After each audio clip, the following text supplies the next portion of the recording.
कांड में हत्या का जो मामला आया था, क्या है पूरा मामला, कितने आरोपी पकड़े गए और कारण क्या था इन लोगों? 14 जनवरी को नगरा डबरा कुकदूर थाना क्षेत्र में एक गांव है। वहां पर देर रात सुबह जो है 3 पति पत्नी और बच्चे की जली हुई हालत में डेड बॉडी मिली। पत्नी और बच्चे की बॉडी पूरी तरह से जल चुकी थी, हड्डी बन चुकी थी। जो पुरुष की डेड बॉडी थी उसका पोस्टमार्टम कराया गया। उसमें जल के मरने की बाद एंटीमार्टम बर्न आया। वहाँ पर टंगिया था, बर्तन थे, उनमें खून के पोछे हुए निशान जो है वो देखे जा रहे थे। उसको फोरेंसिक एग्जामिनेशन के लिए भेजा गया था। दुर्ग से फोरेंसिक टीम बुलाई गई थी। फोरेंसिक टीम द्वारा प्रथम दृष्टया बताया गया कि छत में आग लगी, छत में आग लगने से लकड़ी गिरने के कारण जल के संभवतः इनकी जान गई होगी। लगातार गांव में ये बात सामने आ रही थी कि छठी में कुछ लड़ाई हुई थी और उसके बाद कुछ गांव वालों ने मिलकर हत्या कर दी होगी, ऐसी बात गांव में चल रही थी। हमने पूछताछ के लिए 6 संदेहियों को बुलाया था, लेकिन उन्होंने उस टाइम नहीं माना था। अभी एक संदेही जो था उसके शर्ट में लाल रंग के निशान दिख रहे थे जो संभवतः खून के हो सकते थे, तो उसके शर्ट और पैंट को हमने, जैकेट को फोरेंसिक एग्जामिनेशन के लिए भेजा था।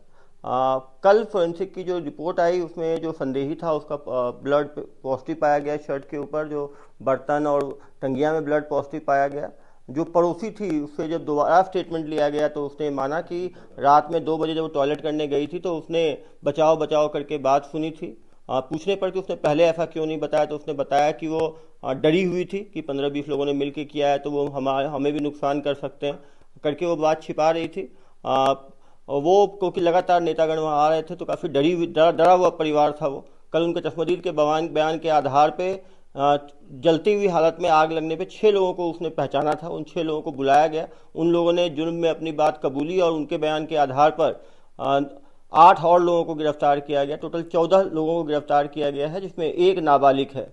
निश्चित रूप से जो उनसे पूछताछ में मालूम चला कि उसका प्रॉपर्टी डिस्प्यूट एक के साथ था, कब्जे की ज़मीन थी, उसको लेके उनका छठी में विवाद हुआ था और उसके बाद ये लोग आके पहले वहाँ पे विवाद हुआ उनका, उसका टंगिया से हमला करके इनको मूर्छित किया गया और उसके बाद जिंदा हालत में इनको आग लगा के घर छत के ऊपर इनको जो है जला के इनकी हत्या कर दी गई।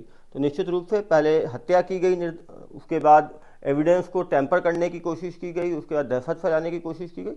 तो इसमें जो है इन 14 लोगों को जो है गिरफ्तार किया गया, माली न्यायालय में पेश किया जाएगा। बीच के रहिया है, ये हमारा लव पटेल है, ये काम ठीक रहिया है, कोई बाहरी नहीं है, ब्लॉक अध्यक्ष पंडरिया के हैं, ये हमारे विधायक रहे शर्मा हुए हैं, मैं मनीष शर्मा पंडरिया में, कोई बाहर ले नहीं आया है ना मन।